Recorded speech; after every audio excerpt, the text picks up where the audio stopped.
Hello, dear students. So, we are now going to start the new chapter, which is the 8th chapter of your science book, and its name is Winds, Storm and Cyclone. ठीक है, तो ये 8th chapter हम लोग अब start करने वाले हैं। 7th चैप्टर हम लोगों ने कंप्लीट कर लिए हैं अच्छे से।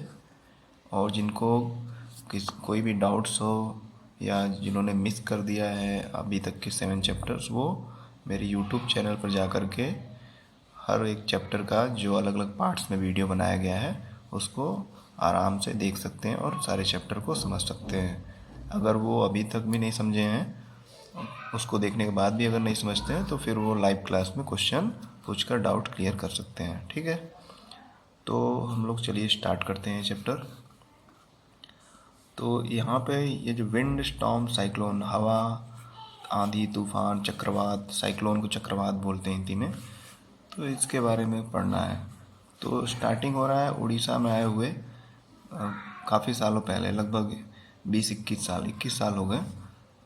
18 अक्टूबर 1999 को एक बहुत ही भयंकर साइक्लोन आया था, चक्रवात आया था, ठीक ना।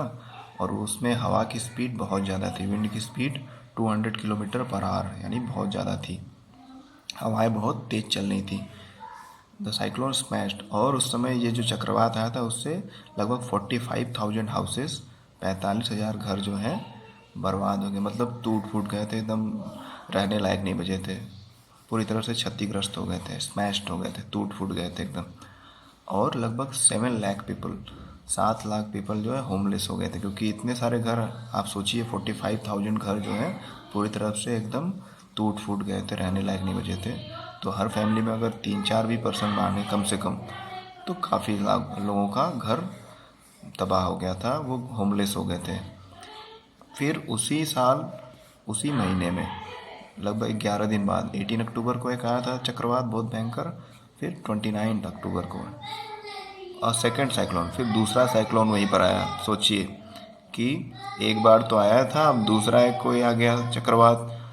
अब एक तो इतनी तबाही मचा ही दिया था, उसके बाद दूसरा आ गया जिसमें हवा की स्पीड और बढ़ गई थी।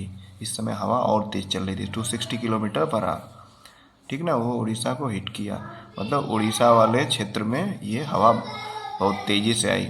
It was accompanied by water waves about 9 metre high. इससे क्या हुआ कि वहाँ की जो समुद्र की लहरें थीं वो 9 मीटर तक ऊंची चली गई। मतलब इतनी, एक तरह से सुनामी जैसा पूरा वो सिचुएशन हो गया था। 9 मीटर हाई यानी कि लगभग 10 फीट ऊंची पानी की लहरें उठ रही थी उस समय, इतनी तेज़ तूफान थी ये। उसमें भी काफ़ी हज़ारों लोग तो मारे गए, क्योंकि ये सडनली ये आया था, और एक बार तो पहले ही आ चुका था उसी महीने में, उसी साल में। फिर 10-11 दिन बाद फिर आ गया, 2 वीक भी नहीं हुए थे। तो काफ़ी हज़ारों लोग की जानें चली गई थी, बहुत सारे घर जो बच्चे कुछ और भी थे वो और तबाह हो गए। प्रॉपर्टी वर्थ करोड़ों रुपए का डिस्ट्रक्शन हो गया था इस तबाही से, इस नेचुरल कैटास्ट्रॉफ से। द साइक्लोन अफेक्टेड, तो साइक्लोन जो आया था चक्रवात, उससे वहाँ के एग्रीकल्चर, जो खेती करने वाली ज़मीनें थी, या ट्रांसपोर्ट सिस्टम, या कम्युनिकेशन, जो सेटेलाइट या मोबाइल टावर या अदर चीज़ें जो थी, या इलेक्ट्रिसिटी सप्लाई, सारी चीज़ें एकदम तबाह हो गई थी इस साइक्लोन के आने की वजह से। यहाँ पे आप एक पिक्चर देख रहे हैं, ये क्या है, एक सेटेलाइट से लिया गया साइक्लोन का पिक्चर है, जो हमारे इंडिया के मैप पे दिखाया जा रहा है किस तरह से ये इधर से आ रहा है, बे ऑफ बंगाल की तरफ से उड़ीसा के सरफेस को टकरा रहा है ये चक्रवात जो आया था, है ना। तो सेटेलाइट पिक्चर इस तरह का रहता है, जिससे इंडिकेट करता है कि चक्रवात कहाँ से ओरिजिन हुआ, कहाँ से शुरुआत हुआ, किस समुद्री इलाके से, और कहाँ तक फैला, और कहाँ तक उसका अफेक्ट रहा, उसका प्रभाव रहा। Courtesy India meteorological department, new Delhi. तो हम लोग इसके पहले के चैप्टर्स में पढ़ चुके हैं क्लाइमेट और वेदर में, कि जो मेट्रोलॉजिकल डिपार्टमेंट है हमारे देश का, जो मौसम विभाग है, वही ये सब सेटेलाइट पिक्चर जारी करता है और मौसम की जानकारी देता है कि कहाँ पे क्या संभावना है मौसम की, कहाँ चक्रवात आने की संभावना है। वो डिपेंड करता है कि प्रेशर कैसा है वहाँ के एयर का। तो ये सब के बेसिस पे उन्होंने ये सेटेलाइट पिक्चर जारी किया था डिपार्टमेंट ने। अब व्हाट आर साइक्लोन, साइक्लोन है क्या। ये साइक्लोन तो हम लोग देख लिए कि बहुत ज़्यादा तबाही मचाया, काफ़ी सारा इंसिडेंट हुआ पास्ट में। लेकिन ये साइक्लोन है क्या, ये बनते कैसे हैं, और ये इतने डिस्ट्रक्टिव क्यों हैं, इतने तबाही मचाने वाले क्यों होते हैं, ये चैप्टर में हम लोग सारी चीज़ों, ये सारे क्वेश्चन को डिस्क्लोज करेंगे। इसको हम लोग देखेंगे कि आखिर ये सब क्या है, सारी चीज़ों के बारे में हम लोग जानेंगे। We begin with some activities involving air. तो सबसे पहले कुछ एक्टिविटीज़ जो एयर की एक्टिविटीज़ हैं उससे समझेंगे एयर के बारे में। देन हम लोग धीरे धीरे साइक्लोन पर आएंगे, स्टॉर्म पे आएंगे, सारी चीज़ों को समझेंगे। ठीक, ये एक्टिविटी हम लोग को क्लेरिफाई करेगा साइक्लोन के बारे में कि साइक्लोन कैसे होता है, क्या होता है, किस तरह से बनता है ना। तो ये एक्टिविटी हम लोग 1 बाय 1 समझेंगे। तो सबसे पहले जानना जरूरी है कि moving air is called wind. ठीक ना, विंड क्या होता है, चलती हुई हवा जो मूव कर रही है, कहीं पे टिकी नहीं है, उसको क्या बोलते हैं, विंड। और एयर क्या होता है, air is a mixture of gases. Air जो है बहुत सारे गैसेस का मिक्सचर है। लेकिन विंड जो है वही एयर जब मूव करेगा एक जगह से दूसरी जगह, स्थिर रहेगा एक जगह पर, स्टेशनरी नहीं रहेगा, रुका नहीं रहेगा। हवा तो मूव करती रहती है, तो एयर जब मूव करता है तो उसको हम लोग विंड बोलते हैं। और केवल एयर को हम लोग अगर रेफरेंस में डालें और केवल उसके बारे में समझें तो एयर क्या है, एक मिक्सचर ऑफ गैस है। ठीक ना, and when this air moves from one place to another place due to some environmental condition, then that air is known as wind. The moving air is called wind. ठीक, अब कुछ activities हम लोग पहले basic समझ लेते हैं air और विंड के बारे में, जिससे हम लोग को एक आइडिया मिलता रहेगा बेसिक्स का कि स्टॉर्म साइक्लोन कैसे जो ओरिजिन होते हैं, कैसे स्टार्ट होते हैं। एक्टिविटीज़ 8.1। तो व्हेनेवर एन एक्टिविटी इन्वॉल्व, इसमें कुछ आपको कॉशंस दिए गए हैं, सावधानियाँ दी गई हैं कि जब भी कोई एक्टिविटी में हीटिंग, कोई चीज़ को हीट करने का या गर्म करने का कुछ किया गया हो प्रोसीजर, या कोई स्टेप ऐसा हो जिसमें हीटिंग करने की ज़रूरत है, तो वहाँ पर हम लोग को बहुत केयरफुल होना ज़रूरी है। ठीक ना स्टूडेंट, क्योंकि केयरफुल नहीं रहेंगे तो हाथ जल सकता है, चोट लग सकती है। इसलिए एडवाइस की जाती है, उनको सलाह दी जाती है कि वो ये सारी एक्टिविटी अपने बड़े घर में जो पेरेंट्स हैं या बड़े भाई बहन हैं उनकी निगरानी में ही इसको करें। ये नहीं कि अपने से करने लगें और कोई उनको चोट लग जाए या कुछ और भी हो सकता है, क्योंकि हीटिंग वाले में कहीं घर में आग भी लग सकता है। इसलिए केयर बहुत ज़्यादा ज़रूरी है। ठीक है, तो टीचर्स के प्रेजेंट में, अगर स्कूल में है तो टीचर प्रेजेंट है तो उनके सामने ये एक्टिविटी करिए, उनकी हेल्प से, उनके गाइडेंस में। और घर पे कर रहे हैं तो अपने पेरेंट्स या बड़ों की हेल्प लेकर के। ठीक, अब देखते हैं एक्टिविटी 8 पॉइंट है क्या। और टॉपिक क्या था, air exert pressure. Air pressure डालता है, किसी चीज़ पर प्रेशर, दबाव डालता है। प्रेशर को दबाव भी बोलते हैं हिंदी में। ठीक ना, you need to boil water in the following activity.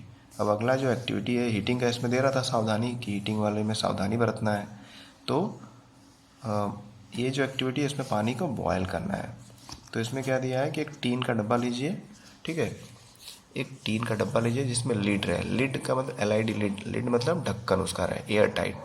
ठीक है, तो एक इसमें टीन का डब्बा लीजिए जो पतला होता है टीन का, उसमें पानी भर लीजिए। ठीक है, पानी पूरी तरह से मत भरिए, मतलब आधा भर लीजिए पानी या उससे भी थोड़ा सा कम, बहुत कम नहीं, अप्रॉक्सीमेटली 50% भरा रहे या थोड़ा सा उससे कम रहे। ठीक ना, और कुछ खाली जगह इसमें रहना ज़रूरी है। फिर उस पानी भरने के बाद इसको कम्प्लीटली बंद कर दीजिए।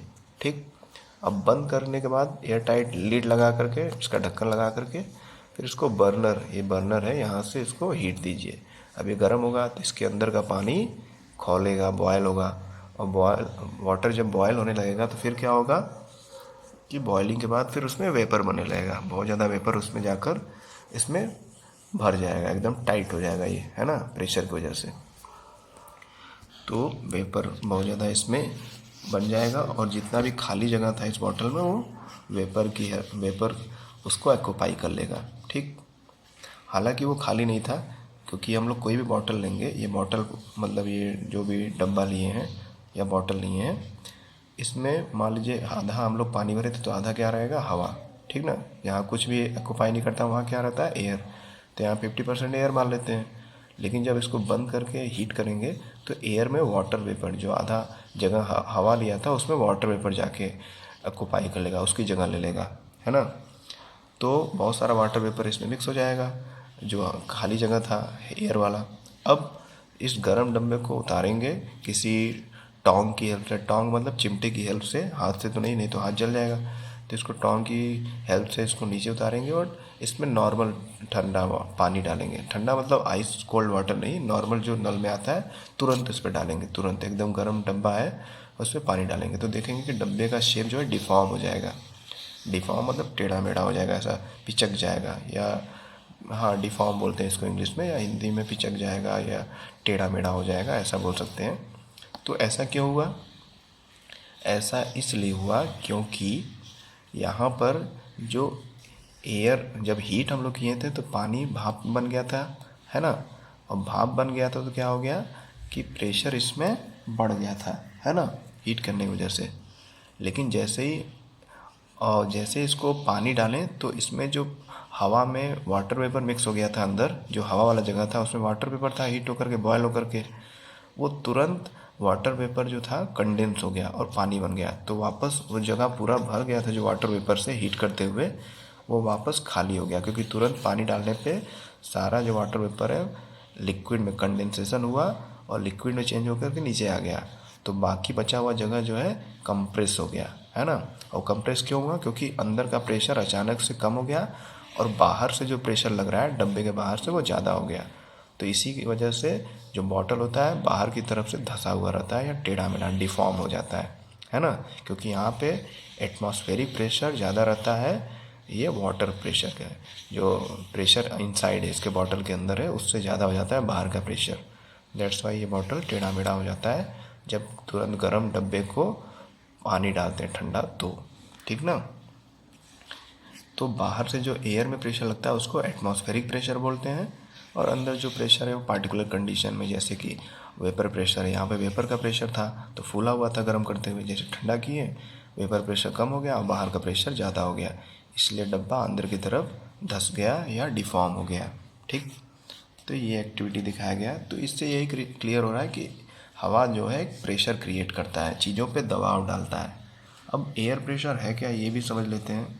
एयर प्रेशर का मतलब mass of the air which caused a force on any surface, ठीक ना। Mass of the air which cause any force on some particular surface, यानी हवा का जो मास है या वेट है, वेट बोल सकते हैं, weight of the air which cause force on any particular surface, कि हवा का जो भार है, वजन है, वो किसी चीज़ पे जितना फोर्स डाल रहा है उसी को हम लोग क्या बोलते हैं, एयर प्रेशर। तो यहाँ पे इस कंडीशन में जब ठंडा पानी डाल रहे हैं तो बाहर का हवा का जो वेट है वो हर तरफ से हवा आ रही है, इधर इधर इधर हर जगह से, इधर से इधर से इधर इधर, तो यहाँ पे हावी हो जा रही है। बाहर का एयर का अमाउंट ज़्यादा है, इसका वेट ज़्यादा है तो इसका फोर्स ज़्यादा लगेगा, और अंदर में जो वाटर वेपर बना था उसका अमाउंट कम हो गया, ठंडा पानी डालने पे कंडेंस हो गया, वापस पानी में कन्वर्ट हो गया, है ना। तो इससे क्या हुआ, अंदर का प्रेशर कम हो गया, अब बाहर का हवा तो और ज़्यादा मात्रा में, उसका वेट ज़्यादा है तो उसका फोर्स भी ज़्यादा लगेगा, और दैट्स वाई ये बॉटल डिफॉर्म हो गया यानी टेढ़ा मेढ़ा हो गया। तो यही इसमें पूछा है, can you guess why the shape of the can. इसको कैन बोलते हैं, टीन के डिब्बे को कैन बोलते हैं। जैसे कैन वाला आप कोल्ड ड्रिंक वगैरह पिए होंगे, तो कभी आप कैन वाला कोल्ड ड्रिंक वगैरह लें तो उसको पीने के बाद कोल्ड ड्रिंक फिर वो ये एक्टिविटी कर सकते हैं, या किसी और डब्बे में भी आप कर सकते हैं। जैसे प्लास्टिक का बॉटल है, प्लास्टिक की बॉटल में गर्म पानी लीजिए, है ना। जो वाटर बॉटल आता है एक्वाफिना या अदर कंपनीज़ का, बिस्लरी का, तो उसमें पानी लीजिए गर्म और फिर उसको बंद कर दीजिए, तो देखेंगे आप डिफॉर्म हो जाता है ना। या फिर हल्का गर्म पानी से भरेंगे, फिर जैसे उसको ठंडा पानी डालेंगे तो डिफॉर्म हो जाएगा, क्योंकि यही रीज़न रहता है, बाहर का प्रेशर एटमॉस्फेरिक प्रेशर ज़्यादा हो जाता है और अंदर का प्रेशर कम हो जाता है, क्योंकि अंदर का जो भाप बना हुआ है वो वापस ठंडा पानी डालने पे कंडेंस होकर पानी बन जाता है, तो भाप वाला जगह फिर से हो जाता है खाली, तो इसकी वजह से जगह मिल जाता है डब्बे को कंप्रेस होने के लिए, सिकुड़ने के लिए, ठीक। If you can't get a tin, वही इसमें बोल रहा है कि अगर आपको टीन का डब्बा नहीं मिल रहा है तो कोई प्लास्टिक का बॉटल, सॉफ्ट बॉटल जैसे मैंने अभी बताया कि एक्वाफिना या बिस्लेरी या इस तरह के पानी के जो बॉटल सस्ते वाले आते हैं जो ईजिली फ्लेक्सिबल होता है, हार्ड बॉटल पे ये मुश्किल से हो पाएगा, तो सॉफ्ट प्लास्टिक बॉटल में कर सकते हैं। आपको क्लियरली ये समझ हो जाएगा ये सारा प्रोसीजर प्रेशर का। Fill it with hot water, उसको गर्म पानी से भरिए और फिर गर्म पानी से भर के हल्का गर्म पानी से, इतना नहीं कि वो सिकुड़ जाए, बहुत ज़्यादा गर्म रहे, हल्का गर्म पानी से भरिए, फिर उसको खाली कर दीजिए, उसमें से पानी निकाल दीजिए। भरने के बाद बंद कर दीजिए, फिर खोल कर पानी निकाल दीजिए उस बॉटल में, ठीक ना। फिर उस खाली बॉटल को ढक्कन लगा दीजिए, कैप लगा दीजिए, तुरंत पानी गर्म उसमें से निकाल कर फेंकें और उस पर ढक्कन लगा दीजिए। फिर उस पर ठंडा या नॉर्मल जो टैप वाटर है, नल से पानी आ रहा है, उसको डाल दीजिए। तो आप सेम यही ऑब्जर्वेशन देखेंगे, यही चीज़ आप उसमें भी देखेंगे, जिससे आपको क्लियर हो जाएगा कि हवा के दबाव की वजह से, हवा के प्रेशर की वजह से ये नॉर्मल बॉटल का जो शेप है या कैन का शेप है वो डिफॉर्म हो जाता है, टेढ़ा मेढ़ा हो जाता है। और यहाँ पे कौन से हवा का प्रेशर ज़्यादा है? बाहर की हवा का, जो बॉटल के बाहर है, एटमॉस्फेरिक प्रेशर ज़्यादा है अंदर के वेपर प्रेशर से। Recall now some of your experiment. तो कह रहा है कि अभी आप कुछ अपने पुराने चीज़ों को, पुराने एक्सपीरियंस को याद करिए, जो आप कभी बचपन में या कभी भी कभी ना कभी आप फेस किए होंगे। जैसे कि आप कभी काइट जो होता है, पतंग होती है, उड़ाते होंगे बहुत सारे बच्चे। Does the wind coming from back help? जब पीछे से हवा आती है, मान लीजिए आप इस डायरेक्शन में पतंग उड़ा रहे हैं और आपके पीछे से हवा आ रही है, यानी उस हवा की हेल्प से हमारा पतंग और दूर तक जाएगा, क्योंकि वो जिस डायरेक्शन में हम पतंग उड़ा रहे हैं उसी डायरेक्शन में हवा बह रही है, उसके अपोजिट में नहीं है। तो डेफिनेटली जब हवा पीछे से आएगी और जिस डायरेक्शन में काइट उड़ा रहे हैं, पतंग उड़ा रहे हैं, फ्लाई कर रहे हैं, तो ईजिली उसको सपोर्ट करेगा और काइट और दूर तक ईजिली हम लोग फ्लाई कर पाएंगे।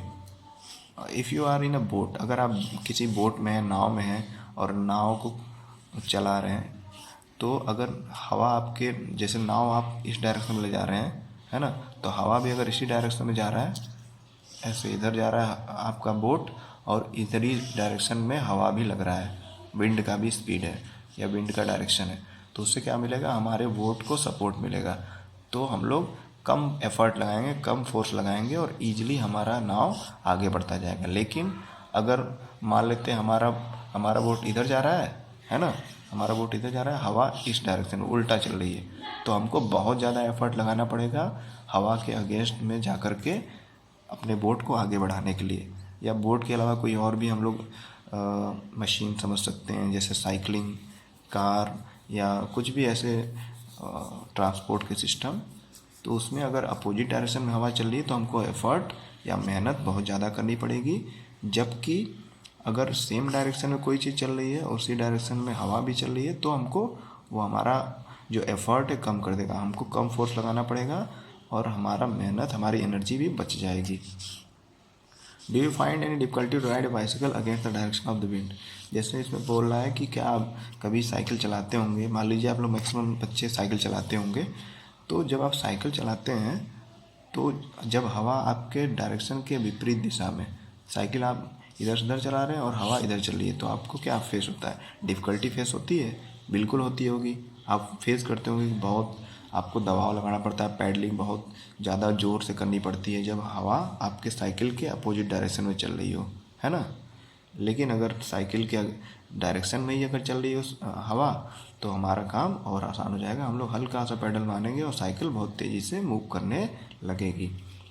You know that we have to fill air into the bicycle tube to keep it tight. हम लोग देखे हैं कि जो साइकिल का ट्यूब होता है उसमें हम लोग हवा भरते हैं तो ट्यूब फूल जाता है, एकदम टाइट हो जाता है। Also know that a bicycle tube overfilled with air में बर्स्ट। और कभी हम लोग देखते हैं बहुत सारे केसेस में कि बहुत ज़्यादा हवा भर देंगे ट्यूब में तो ट्यूब बर्स्ट हो जाता है, यानी फट जाता है। तो ये बर्स्ट कैसे हो गया? हवा ही है। तो what is the air doing inside the tube? Air क्या करता है? एक तो उसको एयर फिल हो जा रहा है जितना भी उसको स्पेस मिल रहा है ट्यूब में, और जब बहुत ज़्यादा एयर उसमें हो जा रहा है तो साइकिल का जो सेंट्रल पॉइंट है ट्यूब का, वहाँ से वो एयर जो है प्रेशर कम करने का प्रयास कर रहा है, और प्रेशर जब कम करने का प्रयास करता है तो फिर क्या होता है? जो ट्यूब होता है बर्स्ट हो जाता है। इसलिए सफिशिएंट एयर का ही अमाउंट ट्यूब में भरना चाहिए। ये हम लोग चेक कराते हैं, जैसे गाड़ियों के जो ट्यूब और टायर में एयर भरी जाती है तो उसको चेक कराते हैं कि कितना अमाउंट है, सफिशिएंट है कि नहीं। बहुत ज़्यादा रहेगा तो भी दिक्कत है, कहीं भी बर्स्ट कर सकता है वो, है ना। तो वही होता है। Discuss with your friends how are in the bicycle tube keep it in shape. अपने फ्रेंड से भी आप डिस्कस कर सकते हैं कि कैसे जो बाइसिकल है, गाड़ियों के जो टायर होते हैं, उसके ट्यूब हैं, उसके ट्यूब में हवा जो है उसको एक पार्टिकुलर शेप कैसे दे देती है। क्योंकि एक पार्टिकुलर शेप का ट्यूब बना रहता है, तो जिस शेप, जैसा भी शेप एयर को मिलता है वो उस शेप में ऑक्यूपाई कर लेती है, उस जगह को भर देती है, ठीक ना। तो इसीलिए वो पार्टिकुलर शेप दे देता है। All these experiences show that the air exert pressure. तो ये सारे जो अभी तक हम लोग एक्टिविटी देखें, कैन वाला या बॉटल में कर सकते हैं इसको, या फिर फ्लाइंग अ काइट, या फिर बोट मूवमेंट, बोट का मूवमेंट हो, या साइकिल राइडिंग, इस तरह के, या ट्यूब में जो हवा भरना है, ट्यूब का जो शेप हो जा रहा है, ट्यूब बर्स्ट हो जाता है कभी कभी, ये सारे एक्सपेरिमेंट्स थे या सारी एक्टिविटीज़ थे या सारे जो एक्सपीरियंस आप अपने लाइफ में फेस किए होंगे कभी ना कभी, कुछ ना कुछ तो मैक्सिमम तो आप किए ही होंगे। तो ये सारे हमको बता रहे हैं कि एयर जो है प्रेशर डालता है, दबाव डालता है चीज़ों पर जिसके कांटेक्ट में ये रहता है। और अभी मैंने पहले ही बताया था कि हवा का जितना वेट रहेगा वो उतना ही ज़्यादा फोर्स उस चीज़ पर डालेगा जिसके कांटेक्ट में हवा है ना। जैसे ये ट्यूब में बहुत ज़्यादा हवा भरेंगे तो हवा का अमाउंट बढ़ता जाएगा, तो हवा का वेट बढ़ जाएगा ट्यूब में। जब वेट ज़्यादा बढ़ जाएगा, हद से ज़्यादा जितना वो सस्टेन न कर पाए वो ट्यूब, तो अल्टीमेटली ट्यूब क्या हो जाएगा, बर्स्ट हो जाएगा, फट जाएगा, है ना। तो ये सारे जो रियल लाइफ इंसिडेंट हैं या एक्सपीरियंस है आपको क्लियरली इंडिकेट करेंगे कि हवा जो है चीज़ों पर दबाव डालती है, प्रेशर डालती है।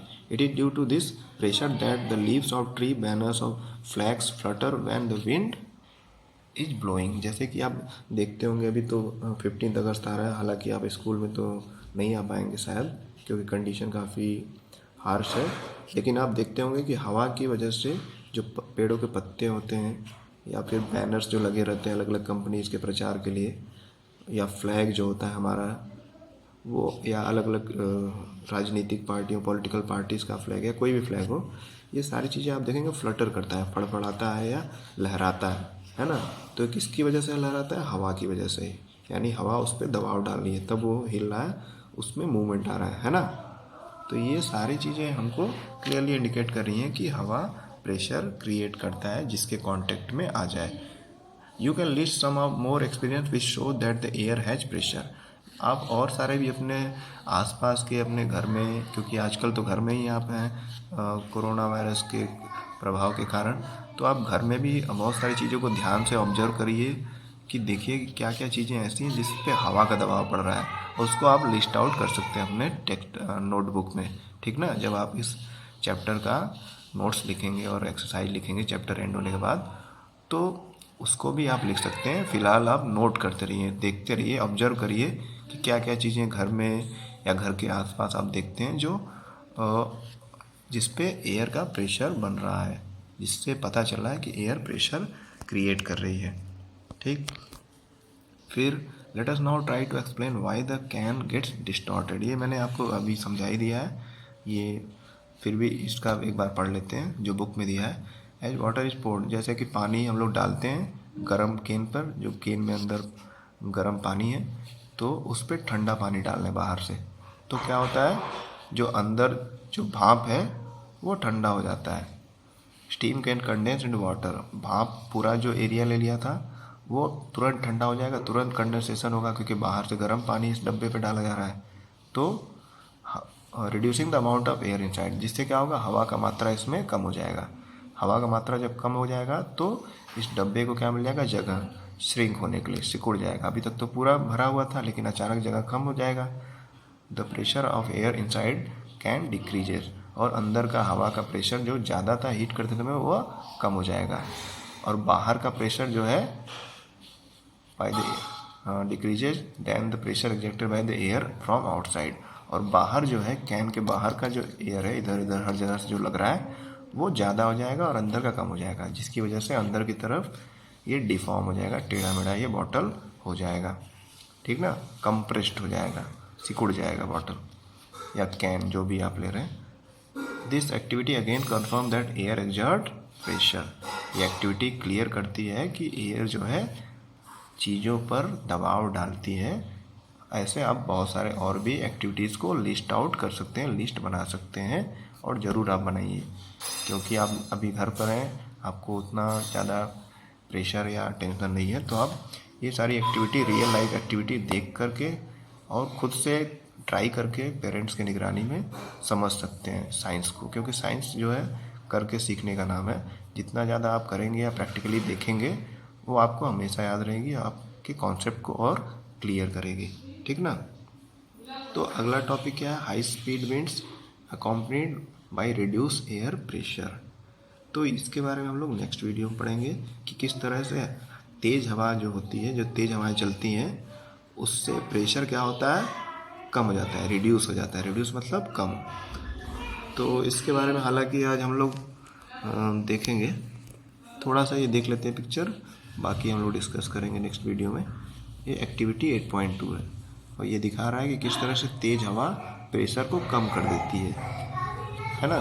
तो ये आप देख रहे हैं, एक लड़का है, वो एक बॉटल लिया है, प्लास्टिक का या कोई भी बॉटल है शायद, और इसके बॉटल के माउथ पर एक छोटा सा कागज़ का टुकड़ा रख दिया है और उसको ब्लो कर रहा है, बहुत तेज़ी से फूंक रहा है, खूब जितना उसको ताकत लगा करके फूंक रहा है अंदर की तरफ, लेकिन कागज़ का टुकड़ा यहीं पे रुक जा रहा है।